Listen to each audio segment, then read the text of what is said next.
So, this is the first shot of this movie that I think we should all unashamedly try and make a great movie. And don't apologize. Let's just try and make a really, really, really fantastic movie. Because there's no shame in that. Okay?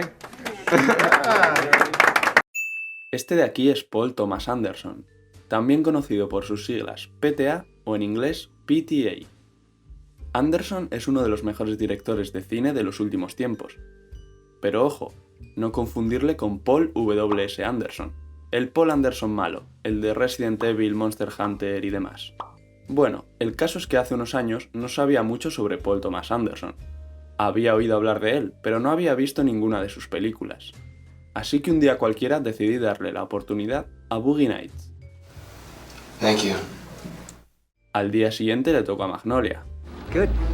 Done your research. Unos días después me puse con There Will Be Blood, y ahí tuve que parar. What are you doing? Tranquilos que no es que no me guste, todo lo contrario. Lo que no aguanto es el título que le pusieron en España. ¿Cómo se puede convertir There Will Be Blood en Pozos de Ambición? Que sí, que es verdad que es un título que va acorde con la historia, pero qué manía con cambiar los títulos de las pelis, ¿eh? Bueno, el tema es que paré porque no podía entender que estas tres películas fuesen del mismo director. Las tres son una pasada, pero fijaos cuánto se parece el estilo en las dos de arriba y lo diferente que es en la de abajo. El apartado visual, el ritmo, el lenguaje cinematográfico, el montaje, todo se ve y se siente diferente. Muchos podréis pensar que es por los fragmentos que he escogido, pero solo tenéis que ver las películas para comprobarlo. Y de hecho, si las dejamos continuar, el estilo se mantiene. Al darme cuenta de esto me puse a ver todas sus películas por orden de estreno, y entendí que no era ninguna casualidad, ya que existen dos claras etapas en la filmografía de Paul Thomas Anderson. Eso es lo que he intentado mostrar en el montaje inicial del vídeo, y eso es lo que vamos a ver hoy. En la primera de estas dos etapas encontramos Hard Eight, también conocida como Sydney, Boogie Nights, Magnolia y Punch Drunk Love o Embriagado de Amor. Y en la segunda, There Will Be Blood o Pozos de Ambición, The Master, Inherent Vice o Puro Vicio y Phantom Thread o El Hilo Invisible. Por su parte, Licorice Pizza, la última película de Paul Thomas Anderson que se ha estrenado recientemente, tiene cosas de las dos etapas y aún no me atrevo a ponerla en ningún sitio, así que por ahora la dejaremos aparte. Pese a las diferencias técnicas y estilísticas entre ambas etapas, lo que me llamó aún más la atención es que todas las películas giraban en torno a los mismos temas. Podemos entender su obra completa como un bloque, encontrando ideas recurrentes y conexiones temáticas entre lo que pasa en cada película, aunque se desarrollen de formas diferentes. En este vídeo vamos a hablar de todo esto, de qué nos cuenta Paul Thomas Anderson en sus películas y de cómo nos lo cuenta. Sean todos bienvenidos a Paul Thomas Anderson, familia, identidad y confrontación.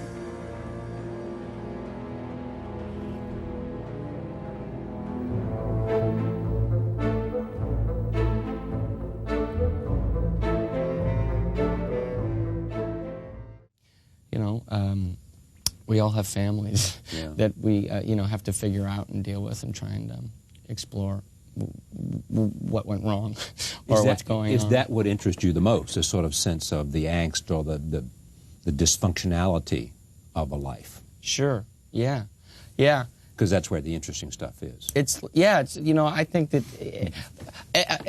families are just endless, juicy ammunition for great stories, They're never going to let you down for good drama or good comedy.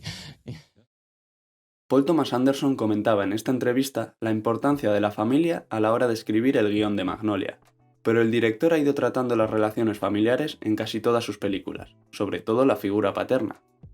Esto no es ninguna casualidad, muchos artistas se basan en experiencias propias para desarrollar sus obras. Y es que el padre de Paul, Ernie Anderson, un conocido presentador de televisión y radio durante la segunda mitad del siglo XX, falleció en 1997 después de arrastrar un cáncer de pulmón durante un tiempo.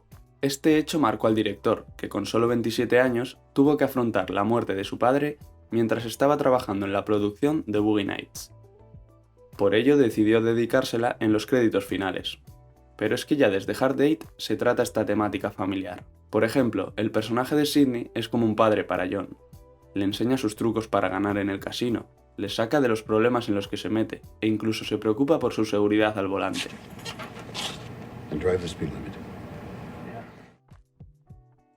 También en The Master, Lancaster Dodd, interpretado de forma magistral por Philip Seymour Hoffman, cumple el papel de padre, maestro y protector de Freddy, que necesita a alguien que le ayude a orientar su vida, aunque sea de esa manera. Incluso en Punch Drunk Love, la familia es un elemento clave, aunque en este caso las 7 hermanas de Barry son las que actúan como una de las tantas barreras que le impiden ser él mismo. El caso es que el tema de la familia está presente de una manera o de otra en casi todas sus películas. Pero si hay 3 en las que este tema sobresale, esas son Magnolia, Boogie Nights y There Will Be Blood. En este apartado hablaré solo de las 2 últimas, porque como en Magnolia la temática familiar es muy clara, prefiero profundizar más en ella en los otros temas. Así que vamos con Boogie Nights. Quizá ya os suene este inicio.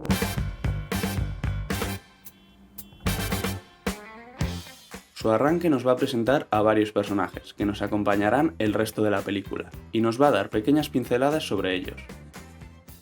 Con este impresionante plano secuencia de 3 minutos, Anderson comienza la película de la mejor manera posible.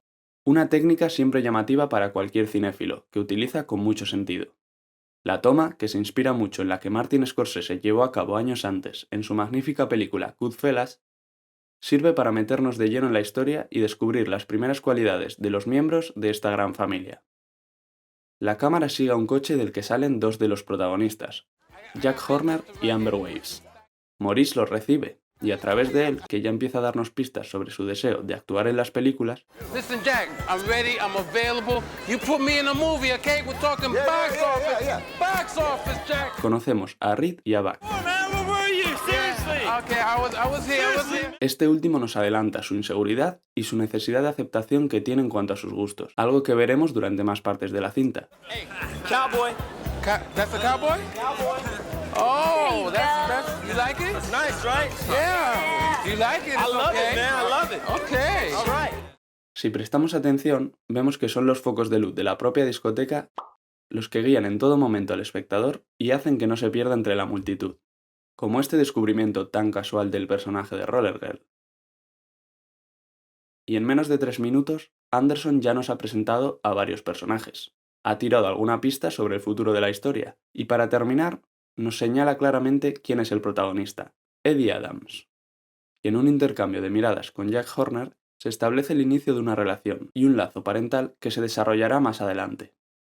Y más adelante también sabremos que Eddie tiene problemas con sus padres, y este momento obtendrá el significado del encuentro de una nueva familia para él, en este caso un padre. Así que en principio el primer problema familiar lo tenemos solucionado, Eddie y Jack. Pero ¿qué pasa con Amber? Pues el personaje de Julianne Moore es una madre adicta a las drogas a la que no le dejan ver a sus hijos, y también necesita rellenar ese vacío maternal que la está destrozando. Y esta es una de las escenas clave. En unos planos de conversación muy normales, mirad lo que hace Paul Thomas Anderson. He will. He'll see it.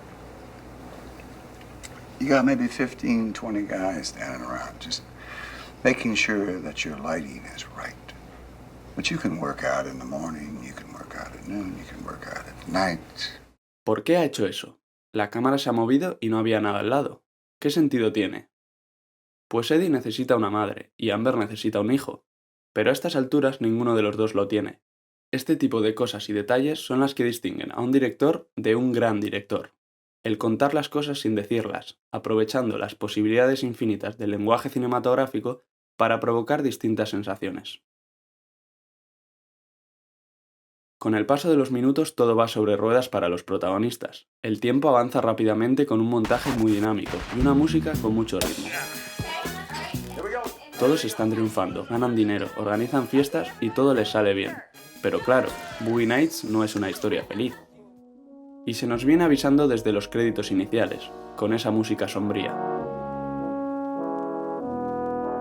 Y tan rápido como narra el ascenso del cine X y el de sus protagonistas, Anderson decide romperlos y dejarlos por los suelos. No es casualidad que en la celebración de entrada en los años 80, Roller Girl oculte durante un momento la letra O de Hello 80s, transformándolo en Hell 80s, o El infierno de los años 80, un presagio de lo que está por llegar y que inicia con el suicidio de Bill, en un plano secuencia marca de la casa.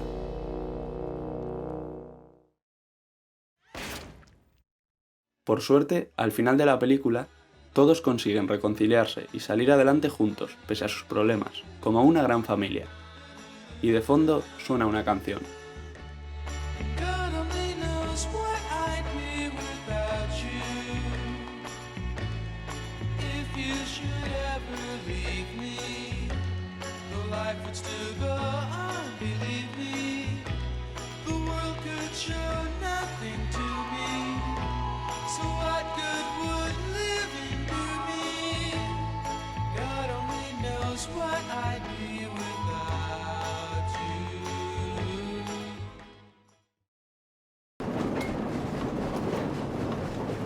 Ladies and gentlemen, I've traveled over half our state to be here tonight.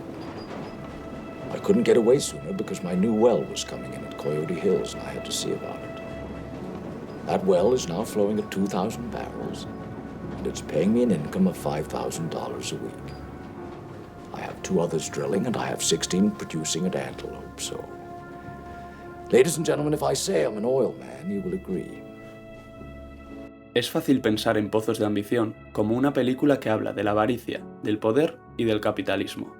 Por supuesto que estos temas están presentes, pero funcionan más como un contexto de un estudio emocional y profundo de los personajes. Podríamos estar hablando horas y horas del protagonista, Daniel Plainview, de su comportamiento, de su personalidad o de sus objetivos tan claros como indica su apellido. Pero creo que su personalidad la va a resumir mucho mejor Quentin Tarantino en este audio, analizando tan solo su comportamiento en la primera secuencia. Daniel Day-Lewis's character breaks his leg in the mine and finds the gold. Look at that surrounding, the surrounding landscape around him. Those rocks. It seems like he's out in the middle of nowhere, and it doesn't show his journey back to town. But that journey back to town literally would be a movie unto itself, you know, because literally he's got a broken leg. He would have to actually, through those rocks, actually have to drug himself by his elbows miles and miles through the roughest terrain you can imagine until he finally got to the town and actually sought medical care, while having to actually leave the gold that he found. Daniel Day-Lewis's performance so embodies the character that you can imagine he did just that. And also, as much of a bastard as this man proves himself to be, that courage that it would have taken to do that actually gives him the heroic right for almost everything that he does throughout the rest of the movie. Interesante, ¿verdad? Pero recordemos que nuestro tema es la familia. Quiero centrarme en la relación de Daniel con su hijo adoptivo, y más adelante con la persona que se hará pasar por su hermano. Aquí ya estamos en la segunda etapa del director, concretamente en la película que marca ese cambio de estilo a uno más perfeccionista y contemplativo, con unas tomas mucho más objetivas con las que Paul Thomas Anderson nos aleja un poco más de los personajes en todos los sentidos, aunque sin que se pierda la empatía por ellos. Daniel ve en su hijo adoptivo una oportunidad para obtener un beneficio personal, como ocurre con el pobre Stanley en Magnolia, aunque no nos adelantemos. Como decía, Daniel utiliza a H.W., que es su hijo, para venderse mejor en la emergente industria del petróleo, pero lo que comienza como un interés de negocio se transforma en una relación de amor real, de amor paternal, de querer convertir a su hijo en su sucesor, de enseñarle a ser como es él. Yeah. Daniel tiene una ambición casi desmedida por conseguir el éxito, pero también una gran necesidad por tener una familia. Cuando H.W. se queda sordo, empieza a entender que el sueño de criar a su hijo y convertirle en el heredero de su legado se está desvaneciendo. That's enough now. That's enough, H.W. That's enough. Incluso esto le lleva a abandonarle. El protagonista entra en una espiral de oscuridad y odio en la que ya no le importa nada. No tiene nada que perder y se deja llevar por sus impulsos. Esos impulsos y ese no tener nada que perder es lo que le llevará a matar a Eli en la última escena, ya que durante toda la película tienen varios encontronazos, Pero esperad un momento, que nos estamos adelantando otra vez. El odio y la oscuridad de Daniel se ve aplacada cuando conoce a Henry, un hombre que dice ser su hermano. Daniel encuentra en él un amigo y un sustituto para su hijo. Pero hay una escena que a mí me gusta mucho, en la que la calma en la personalidad de Plainview desaparece de nuevo drásticamente. Vamos a verlo. Ya desde el principio Paul Thomas Anderson nos está dando pistas de que estas dos personas son muy diferentes. Mirad la forma de entrar al agua de Henry y sobre todo su nerviosismo, y con un corte casi imperceptible, cambiamos a la tranquilidad total de Daniel flotando, y con esa cara de felicidad dejándose llevar. Luego pasamos a esta conversación en la que Daniel le está contando a Henry alguna anécdota y cosas de su infancia. Cuando Daniel menciona el Peachtree Dance, que debía ser algún tipo de fiesta de su infancia, espera una reacción concreta de Henry. Take him to the Peachtree Dance. Al no haberla, lo repite de nuevo. I say get liquored up and take him to the Peachtree Dance. Pero Henry no sabe de lo que está hablando y responde con un simple Yeah. Aquí algo hace clic en la cabeza de Daniel. Henry no puede ser su hermano si no recuerda eso. Es un impostor. Y eso le destroza por dentro. La única familia que tenía era una farsa.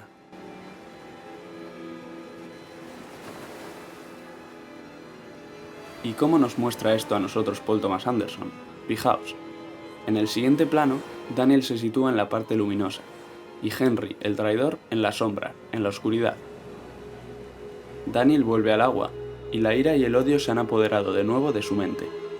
La música también va subiendo el volumen y la intensidad, y el mar, con un color oscuro como el petróleo, se acerca con una ola que representa esa rabia cada vez más grande que inunda su mente.